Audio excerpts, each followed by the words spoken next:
Alors, deuxième échec, enfin, pour vous dire à quel point j'ai donc un deuxième projet, que vous savez tous, qui est de monter la tribu techno autonome. Ce qui est marrant, c'est que les gens qui ont commencé à souscrire à ce programme veulent voir comment je vais m'y prendre. Alors, grosso modo, ils veulent voir mes emmerdes.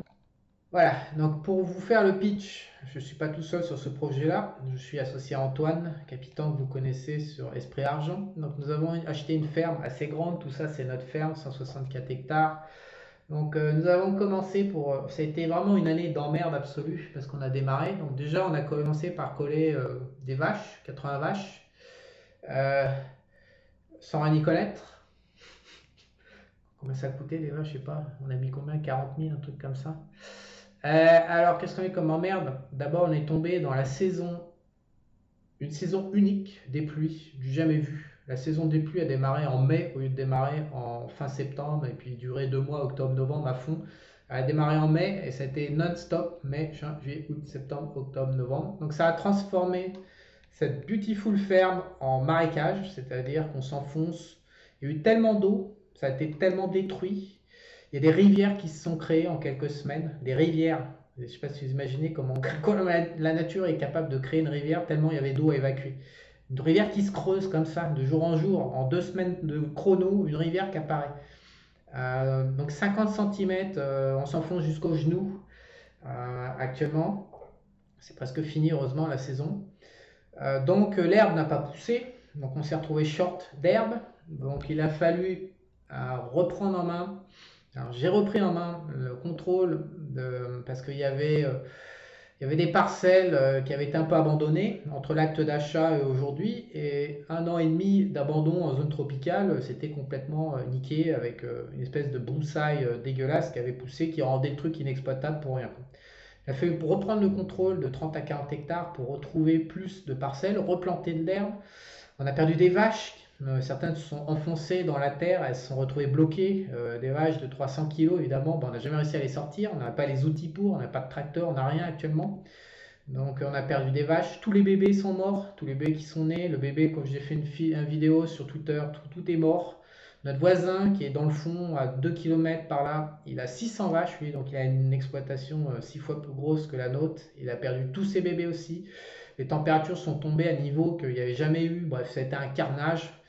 Du boulot, il y a eu jusqu'à 20 personnes qui ont travaillé pour reprendre le contrôle, replanter, voilà. Refaire pousser de l'herbe. Bref, ça a été un paquet d'emmerdes. Mais alors si c'était que ça, alors j'avais besoin d'une maison parce que vivre, donc il y avait des tempêtes, bah, c'était invivable. Les tentes, on a paumé tous les camps en fait, tout s'est effondré avec le vent. C'était trop violent. Donc j'avais une maison, donc je me suis acheté une maison avec Antoine à 15 mètres, sublime voilier, que vous voyez là, la mise à l'eau. Seulement en fait, ça s'est pas passé comme prévu. C'est un naufrage. On a été emmerdé par DHL 4 mois pour le générateur. On a été emmerdé pour tout. Le chantier du Refit a pris 1 an. Donc ma maison, bah, je l'ai pris dans mon cul en fait pour vous parler concrètement. Ma maison elle est opérationnelle au moment où j'en ai un peu moins besoin. J'en ai besoin l'année prochaine, mais grosso modo les tempêtes avec qui en se demandant si je vais pas tout prendre dans la gueule avec un simple toit en toile. Voilà, j'ai fait je sais pas combien de nuits comme ça, donc certaines formes de précarité. Vraiment des grosses tempêtes, hein, un climat mais d'une violence folle. Donc le chantier du Refit, ça a foiré, mais c'est bien sûr pas tout. Pour nous déplacer, nous avons acheté avec Antoine un 21 pieds, 2 fois 100 chevaux, 4 temps, super, en alu, increvable. Sur une belle remorque, vous voyez là. Alors, bah, dans notre idée initiale, on s'est dit qu'on avait le droit non, de le tirer jusqu'à notre ferme, mais en fait, non. La remorque, elle a fait 100 km, et puis en fait, elle s'est crashée. Donc, on s'est retrouvé au bord de l'autoroute avec le bateau qui pèse 2 tonnes 7. Voilà, 2 tonnes 7, c'est de l'alu très lourd. Avec une remorque complètement niquée, un essieu niqué. En fait, l'armature, j'ai peut-être des photos, avait lâché à l'arrière. On y a passé une journée, il a fallu envoyer un camion, ça a été un enfer. Voilà comment c'est fini le bateau. Il a fallu qu'on.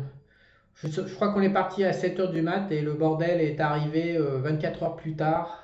Voilà, et qu'on voit la remorque défoncée ici, avec le bateau. Voilà. On a pu le mettre à l'eau.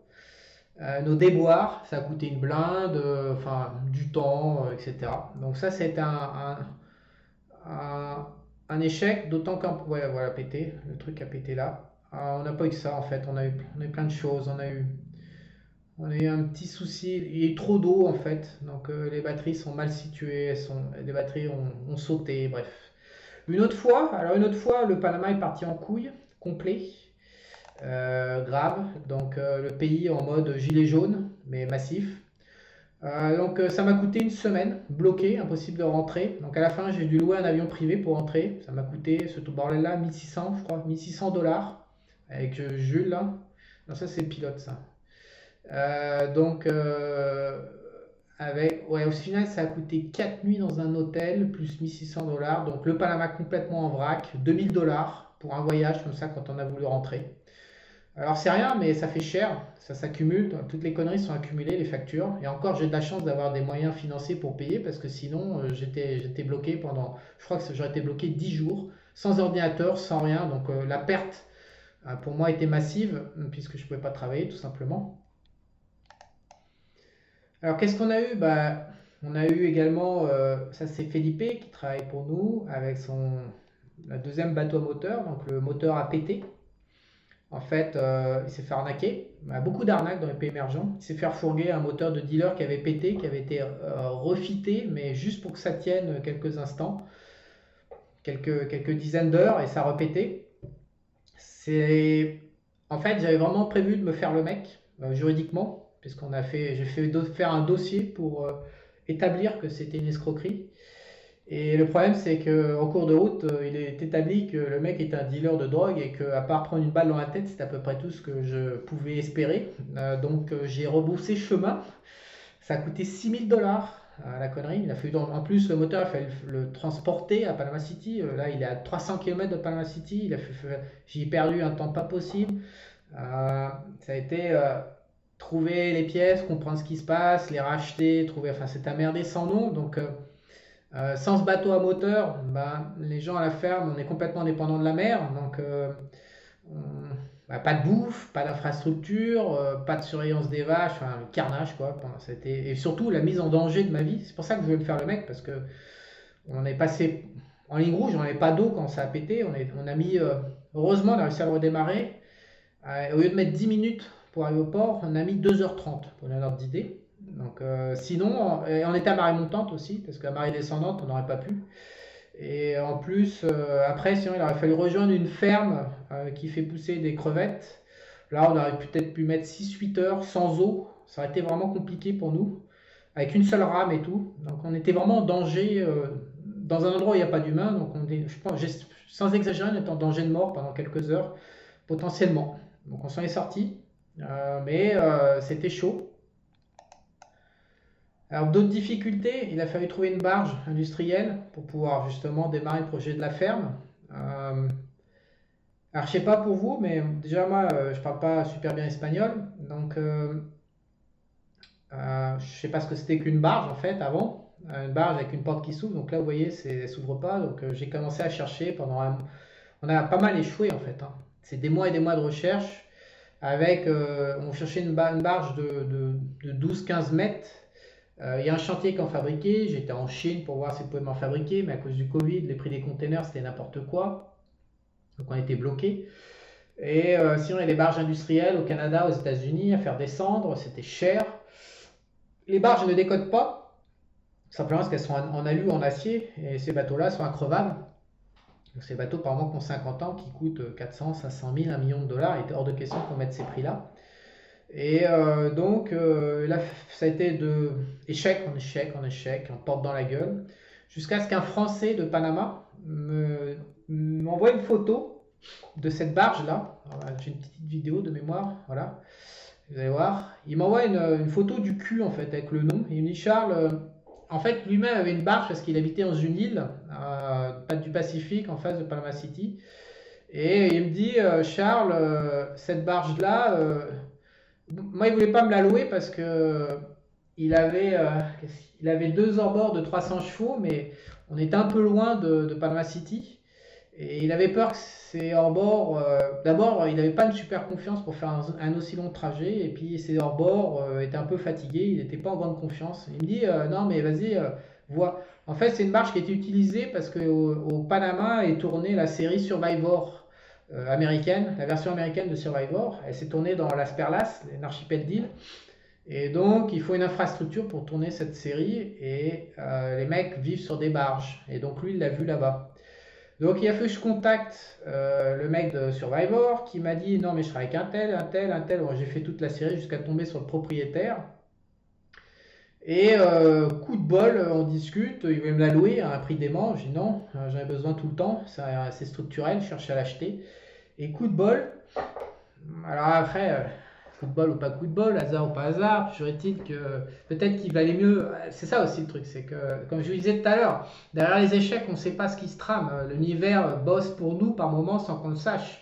Par moments, l'univers nous tient en haleine en disant bah attends, c'est pas le bon moment. C'est le timing de la vie, ne dépend pas du cerveau mental. C'est compliqué quand on est entrepreneur et qu'on bouge, qu'on se branle pas dans l'univers intellectuel et qu'on est vraiment en train de faire des projets, bah, nous on est au contact de la matière, il faut que ça avance tous les jours, on en veut et tout. Et puis en fait, il y a toute une partie de la logique de la vie qui est au-dessus, qui nous échappe, et puis ça introduit des distorsions. Par moment, quand on prend 4-5 mois de porte dans la gueule, il la faut la motivation. Toujours est-il que le jour où voilà, j'ai eu ce truc-là, je suis arrivé, le mec dit bah écoutez, je viens de finir Survivor. Non, le mec n'était pas fini encore. Il y avait 12 jours de Survivor encore à tourner. Il me dit je vais la récupérer. Et puis en fait, ce qu'on a appris après, c'est qu'il avait une opportunité pour en acheter une plus grosse auprès du canal Panama. Il voulait financer son opportunité par la vente de celle-là. Paf. Et il nous faisait un prix canon. Je ne vais pas vous le dire parce que c'est secret avec Antoine. On a décidé de jamais donner aucun prix publiquement. Mais il nous a fait un prix vraiment canon, le mec. Et en fait, c'est une barge de qualité militaire construite par l'armée japonaise qui a été transformée en barge commerciale. Donc on a un produit d'excellente qualité, increvable. Excellent moteur, des Detroit diesel, increvable. Très bon état, voilà, super produit. Sauf qu'on n'avait pas de porte. Voilà, je vous rappelle que bah, nous, il nous faut une landing berge parce que nous, il faut bien qu'on décharge sur la ferme. Voilà, donc ici, il faut une porte. Donc ensuite, on s'est embarqué dans un chantier. J'avais été en contact avec un chantier par rapport au fait de leur faire construire. Donc je les ai rappelés, je leur ai dit non, mais ça ne m'intéresse pas que vous construisez une barge, mais ce qui m'intéresse, c'est de vous créer une porte à l'entrée d'une barge que je viens d'acheter. Et donc la porte, là, je l'ai mis sur Twitter, ça on peut en parler, parce que c'est quand même la porte la plus chère de mon histoire et de celle d'Antoine. Ça nous a coûté 16 ou 17 000 dollars la porte. Ça fait cher une porte. Hein. Bref, maintenant on a une porte qui s'ouvre avec un palantier, tout le bordel, et donc ils ont viré toute cette pièce massive. On a une super barge, on a résolu tout ça, immatriculé la barge commerciale, voilà, acheter un bateau commercial dans un pays comme le Panama, on connaît rien. Tout ça mis bout à bout, ça a été 4 mois de galère, je pense, 3-4 mois, avec les avocats, les machins, l'immatriculation, on en a chié. Alors c'est Antoine qui a géré cette partie du projet-là. C'est qui était vital pour nous, parce qu'une fois qu'on a la barge, on sécurise notre accès mer à la ferme, et à partir de là, notre projet ferme, c'est-à-dire le projet que je vais exposer ici, je monte ma tribu techno, c'est là que je vais faire la tribu techno autonome, il est sûr à 100%, c'est une barge de 15 mètres, c'est parfait, c'est le produit parfait qu'il nous fallait. Alors moi je vous pose la question, j'ai pris plein de portes dans la gueule pendant 4-5 mois, ensuite on en a chié pour y arriver, enfin au total, au final on arrive avec un produit parfait, pas cher, qui va permettre que je vous distrais la couille derrière votre écran en France, parce que sans cette barge, il n'y avait pas de projet, quoi. Donc échec pour qu'au final il y ait le truc parfait. Finalement, est-ce que c'est un échec général? Donc moi, ce que j'ai tiré comme leçon cette année aussi de tout ça, toutes ces portes dans la gueule voilà, c'était pas facile. Puis il y a les doutes, hein, parce que là je fais le malin devant la caméra, mais quand on a 7 ou 8 mois le propriétaire, le jour de signer le deal, il a dit j'en ai plein de cul de vous, de votre avocat, de machin, et il dit je signe plus. C'est ce qu'il nous est le jour où on devait signer. J'en ai plein de cul, je signe plus. Donc avec Antoine, on est rodé, on a un vieux couple de 12 ans. Donc là, j'ai rappelé le propriétaire et j'ai arrondi les angles en faisant le bon flic, mauvais flic. Moi, j'ai fait le bon flic. Antoine, c'est normal, il gérait notre risque. Donc il y allait pas précautionneux. Donc le mec, à la fin, avait marre des précautions d'Antoine. Et donc moi j'ai fait le bon flic pour arrondir les gens. Donc là on a appris qu'il avait une enchère qui avait échéance le lendemain, il ne nous l'avait pas dit, machin, ça traînait. Après il a compris que c'était les avocats qui foutaient la merde et pas nous. Donc nous on lui a montré, mais regarde le pognon est là, nous on veut te la payer, c'est trop con que tu ne veux pas nous la vendre, machin. Au final On est devenu copains, on a picolé un coup en plus après le jour du deal. Et puis c'est un mec avec qui je pense on reste en contact longtemps. Il a 22 bateaux lui, donc il est encore plus énervé que moi. Mais c'est vraiment, ça a été une succession. Voilà, il faut. Et c'est en plus, c'est qu'un tout petit bout, mais tous les bouts nous ont fait chier dans ce projet et tout. Mais toute l'année, ça a fait chier de tous les côtés. Donc, entrepreneur, voilà, pour concrétiser des choses, c'est pas la lambeau, je monte mon business digital, c'est pas ça la vraie vie. La vraie vie, c'est ce que je suis en train de vous dire, on en prend plein la gueule, quoi. Alors ensuite, ben, il a fallu quand même faire des chemins sur une ferme, parce que notre ferme, elle est brute, là. Donc il a fallu acheter ce jouet là que vous voyez là, qui est d'une taille intermédiaire, un bordel qui pèse 4 tonnes. Ah oui, la barge aussi, il fallait. On m'avait proposé que des barges qui avaient une charge de 5 tonnes. Donc c'était un peu chiant. Puis en largeur, les portes faisaient 1,80 m. Ce qui limitait grandement. Moi j'ai besoin d'un camion et j'ai besoin de ce genre de jouet, un excavator. Donc j'étais emmerdé, il y a beaucoup de contraintes. Quand on a eu la barge militaire, je me suis dit, bon, c'est bon, étape suivante, il nous faut un jouet. Puisqu'il n'y a pas de projet, il n'y a pas de ferme sans chemin. Au Costa Rica, j'ai bien vu, la première étape de n'importe quel projet, c'est de faire des chemins pour faire une courroie de distribution, une infrastructure en fait, pour pouvoir développer. C'est incontournable. Et faire des chemins, je refais la vidéo, voilà, ce qu'il fallait, c'est le truc là devant. Là. Je vais encore avancer, voilà. Ah. Voilà, il faut un machin qui pousse la terre pour faire un chemin, et puis il faut que ça tourne, il faut que ça, voilà, il faut le bordel pour rouler sur n'importe quoi, et puis il faut quand même une pelle qui soit de taille respectable, parce que j'ai toujours mon Kubota au Costa Rica, mais il est trop petit, mon Kubota il fait 1 tonne, celui-là il fait 3 tonnes 7, je crois de mémoire, donc il est quand même quasiment 4 fois plus gros, quoi. Alors comment j'ai fait? Alors ça c'est un super coup, pour le coup c'était plutôt un succès, mais c'était douloureux. C'était une prise de risque, j'ai eu peur en fait. J'ai eu peur parce que je m'aventurais dans. Donc j'étais sur un site d'enchères européen d'ailleurs, je crois, parce que j'ai payé en Irlande. Je l'ai payé en Irlande ce truc-là. Elle était déjà au Panama, c'était une matriculation irlandaise. Et donc j'ai fait une enchère. Et je suis parti du principe que des mecs qui achètent sur les enchères. À Panama, ils sont pas sur internet. Donc je suis parti du principe. C'est ce que je fais, ça fait partie des 3S, ça. L'exploitation des failles internationales pour obtenir des avantages concurrentiels. Donc, comme je les vois, à Panama, ils sont tous sur Facebook, la marketplace de Facebook en fait. Ils ont délaissé les sites payants d'annonces depuis 1 an ou 2. La marketplace de Facebook est gratuite, a pris une ampleur phénoménale. Et puis les Panaméens, ils n'aiment pas le monde digital. Les banques, elles savent même pas le business Esprit Argent, par exemple, qui est officiel à Panama. J'ai mis 1 an à pouvoir l'ouvrir parce que j'ai pris 15 milliards de portes dans la gueule. Bon, ça aussi, ça fait partie des échecs de l'année. Parce que Panama est à 10 ans de retard sur le business online. Ils sont complètement à la ramasse totale. Donc je me suis dit, bon, puisqu'ils sont à la ramasse, ces mecs-là, ils doivent pas être sur les sites d'enchères avec des produits locaux. Il n'y a personne qui doit les voir. J'ai mis en plein dans le mille, je me suis retrouvé tout seul, donc j'ai pas fait l'enchère. J'ai eu le prix de réserve pour cette bestiole-là. J'ai eu quand même un discount de 50 à 60% sur sa valeur market son année, c'est un modèle 2011, et j'ai eu quand même, je crois, 60% de discount grâce à ce plan-là. Mais j'ai stressé, il a fallu l'envoyer, donc là on a le même mec qui nous avait livré le bateau qui avait sauté là, sur la route. C'est un mec à qui on a sympathisé parce qu'on était dans la merde grave. Il faut quand même savoir que le bateau et la remorque pour monter sur ce camion-là, justement, ça avait pris, je sais plus, 2-3 heures tellement c'était la merde pour pas foutre le bateau par terre. Parce qu'on foutait le bateau par terre, c'est terminé, il fallait faire venir une grue. Et le mec, il s'était vraiment bien démerdé. Voilà, il avait été intelligent, pragmatique, puis fiable et tout. Il nous avait accompagnés jusqu'au bout du projet. Il avait dormi avec nous à l'hôtel pour livrer alors qu'il avait une chef et tout, machin. Il nous avait vraiment donné un vrai coup de main. Moi, il a un peu de pognon, mais 300 balles, je crois. Donc. On l'avait trouvé vraiment des merdards. Donc là, je l'ai envoyé, pareil, chercher la pelle à l'autre bout du pays pour la récupérer. Donc voilà, donc j'ai pris des risques. Je me suis fait un peu peur, évidemment, parce que la première fois, on ne sait pas trop.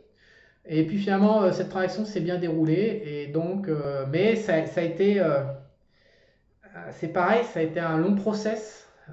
L'échec, ça peut être dans le temps, en fait. Ça peut être soit le projet casse, ou alors soit le projet prend beaucoup de temps. Alors au final, ce temps, combien? 6 mois, moins 6 mois de retard. Donc c'est compliqué de monter une tribu comme ça. C'est pour ça qu'en fait, je vais l'exposer, parce que j'ai reçu pas mal de demandes de votre part pour savoir ce que je faisais. Euh, je vais exposer mes échecs en fait. En fait, ce qui est amusant, c'est que cette formation elle va être complètement paradoxale. Généralement sur YouTube, enfin sur une carrière d'auteur, on montre ses succès, on montre ses réussites, on vend des outils qui marchent et qui donnent un bénéfice utilisateur aux gens qui achètent. Je pense que ce programme, je montre ma tribu techno autonome, c'est un peu l'inverse. C'est-à-dire que ce que vous avez envie tous, c'est de me voir foirer pour savoir où ça déconne, pour pas faire les mêmes trucs, parce que il n'y a pas y a pas de map, quoi. On n'a pas de carte pour faire ce genre d'entreprise. Il n'y en a pas beaucoup en fait. C'est-à-dire, pourquoi il n'y en a pas beaucoup? Parce que soit on est dans le surréalisme et puis le mec il fait ça avec sa gonzesse et son môme, et donc ça a aucune chance de fonctionner. Parce qu'ils font la nature humaine, c'est basé sur les échanges, encore une fois, sur la spécialisation de la production et puis sur les échanges entre groupes d'humains. Sinon, il n'y a pas de survie possible. Donc, et puis, la permaculture de mes couilles avec la forêt nourricière, c'est sympa, mais en termes de pourcentage d'autonomie, ça marche pas des masses. Donc, grosso modo, des projets comme ça, en tribu techno, en plus, en associant les hommes, la spiritualité, la techno, l'énergie, la réflexion sur la monnaie, etc., la sécurité, j'en ai pas trouvé trop en fait, il n'y a pas trop de modèles, donc je vais me planter, c'est ça qui est fantastique, c'est que c'est pour ça quand je vois ça me fait mal au cœur, il y a plein de mecs qui sont là, putain j'en mets être entrepreneur et tout, bah mec plante-toi quoi, au lieu de te faire chier, essayer de réussir à copier les modèles YouTube, fais un truc en disant que tu as 9 chances sur 10 de te planter, que tu vas te planter, que tu vas en chier pendant 3 ans, mais qu'à la fin tu vas continuer parce que c'est ça ton truc et à la fin tu t'en sortiras quoi. C'est tout un état d'esprit qui est un peu foireux, qui est un peu distorsionné. Donc je pense que là-dedans, je vais me planter, c'est une usine à conneries, à cramer de l'argent, à se gourer, à prendre plein la gueule, parce que tout simplement, est-ce que c'est les thèmes? La monnaie en fait, en l'occurrence, stocker, comment dire, la monnaie du futur, à partir du moment où on va basculer en crypto d'État, on va être en enfer, communisme total, ça va être le mal sur Terre incarné. Donc je pense que les humains, il y en a une partie, ça va vraiment les faire chier. Donc en local, il va y avoir de la création de monnaie locale en dehors du système étatique pour éviter le contrôle. Donc je pense que quand on va commencer à migrer vers ce type de monnaie, il vaut mieux en avoir plus que le voisin. Comme ça, après, on peut investir et donc prendre l'ascendant et dominer, puisqu'il n'y a pas de survie sans domination en fait. Malheureusement, la collaboration, ça n'existe pas entre humains, c'est soit on se soumet, soit on domine. Donc moi, j'ai pas du tout envie de me faire le cul par la tribu d'à côté d'Indiens, voilà, parce que voilà, donc la monnaie, c'est le pierre angulaire massif de ce projet-là. Donc il y a une réflexion, donc je vais stocker, je vais peut-être me gourer sur le choix des monnaies, mais je vais en stocker plusieurs en tout cas. Alors les hommes, ça, tout le monde m'a dit, tout le monde m'a tontonné avec ça. C'est vraiment pas la partie qui me fait peur. Même si, alors, échec, voilà, vous voulez des échecs en 2022, ça fait 3 ans que j'échoue. Euh, mais en fait, pour moi, c'est pas les échecs, c'est de la recherche et développement jusqu'à ce que je trouve. J'ai fait pareil avec Bangkok, avec les femmes. Euh, et là, je suis en train de faire pareil depuis 3 ans. C'est-à-dire que je teste des combinaisons pour voir si ça marche ou pas. Et puis, j'élimine petit à petit les possibilités pour garder que ce qui marche en fait dans les combinaisons d'hommes, le regroupement d'hommes. Donc actuellement on est 7-8 et je sais exactement comment ça va s'organiser et pourquoi ça va fonctionner. Et il y a des dizaines de gens avec qui ça n'a pas marché, ça n'allait pas pour X raisons. Donc j'ai beaucoup appris. Donc ça, c'est pas un programme en fait où je vais faire des théories, où je vais filer des outils. C'est un programme où je vais dire ce que je fais, je vais dire ce qui a marché pour moi et je vais dire ce qui n'a pas marché pour moi en fait. C'est très particulier comme programme. C'est le dernier en fait. Comme je vous ai dit, j'arrête après la vente d'outils, etc. Ça, je pense que je n'irai plus là-dedans. Mais ce programme-là, c'est le dernier, c'est pas vraiment une formation en fait. Ça va être un reporting. Donc la santé, ça va être compliqué. Ça me fout les jetons. Il va falloir un docteur, un dentiste, faire des médicaments, il va falloir du matos. Et puis l'univers de la santé, moi, j'ai jamais été malade de ma vie. Je suis très peu malade. Stimuler le système hormonal, justement, je vais vraiment enfoncer un clou massif parce que, comment dire, ne pas tomber malade ou alors tomber malade mais arriver à s'en sortir sans médoc, ça c'est mon dada depuis 15 ans. J'estime avoir créé quelque chose de sympa, même si je ne sais pas si c'est duplicable pour tout le monde, et je pense que oui. Donc je vais vraiment essayer de généraliser aux gens parce que la santé en autonomie, si le système s'effondre et qu'il n'y a plus d'hôpitaux, ou plus de médocs, ou quoi comme on voit en temps de guerre, c'est capital en fait. La santé c'est capital dans la survie. Donc ça me pose plus de problèmes que les hommes ou la monnaie. La production de calories et d'énergie. Alors j'ai de la chance parce que j'ai des gens, je ne vais pas les citer, mais j'ai une grosse chance. Euh, des bons contacts avec qui on va pouvoir travailler ensemble pour faire pour faire comment dire, pour conserver les espèces qui ne sont pas trafiquées, parce qu'en plus de faire une crypto-monnaie, les élites ont fait des crypto-semences, non? Je ne sais pas si on peut dire ça comme ça, des semences qui ne se reproduisent pas et qui te la mettent dans ton cul si tu les utilises deux fois. Et en plus, tu as besoin de pesticides spéciaux, la semence pour machin, sinon ça marche pas. Bref, on est dans un monde horrible. Donc la production de calories, c'est capital. C'est très très très très dur. Ça me fait vraiment peur. C'est très dur d'obtenir 100% de taux d'indépendance et d'autonomie en bouffe. Très très très dur parce qu'il y a besoin de produire en petite série, donc on ne peut pas acheter des grosses machines. C'est très ingrat, c'est très... Ça, je m'attends vraiment au casse-tête, hein. L'énergie, non, c'est que du pognon, ça fait vraiment pas peur. On va faire de l'hydraulique, du solaire, normal. Sécurité, ben, on a notre légionnaire qui a pris contact, qui a qu'une envie, c'est de rejoindre le projet, faire de la surveillance et puis du tir. Donc ça, non, c'est plutôt facile, c'est juste du pognon. Et puis bon, évidemment, l'achat de techno, parce que je pense que les armes de demain, ça sert à rien. Ah, ça aussi, ça me fait marrer, ça. Honnêtement, ça me fait marrer. Les gens qui nous parlent de sécurité aujourd'hui, qui sont là dans leur pensée linéaire avec leur petit cerveau, je pense que dans 10 ans, quand ça va s'effondrer, on sera tous passés au drone avec les flingues en l'air, les ordinateurs en bas, la télécommunication. Je pense que la guerre du futur, la sécurité du futur, ça aura rien à voir avec ce qu'il y a aujourd'hui. Certes, les cartouches sont utiles, mais le matos va sérieusement. Je pense que la guerre, la robotisation de la guerre va sérieusement. Ça va être horrible. Les 10 prochaines années, ça va être assez dingo ce qui va se passer. On le voit déjà avec les drones iraniens qui vont se foutre sur la gueule avec le power grid, là, le réseau électrique en Ukraine. On voit bien qu'on est dans un nouvel. Et j'ai vu que les drones étaient fabriqués tellement. Même une bombe nucléaire, maintenant, en Iran, ne pourrait pas déloger les fabriques de drones qu'ils ont, qui coûtent 20 000 balles ou je sais plus, 10 000 balles. Donc on est vraiment dans un changement de dimension de la guerre, de la sécurité. Donc ça, c'est pas que ça soit très compliqué, mais tout ça, ça va exiger des compétences. Est-ce que j'y connais? Je connais rien à la sécurité, je connais à l'énergie, je commence un peu à me former. Calories, ça j'ai plus d'expérience et d'intelligence là-dedans.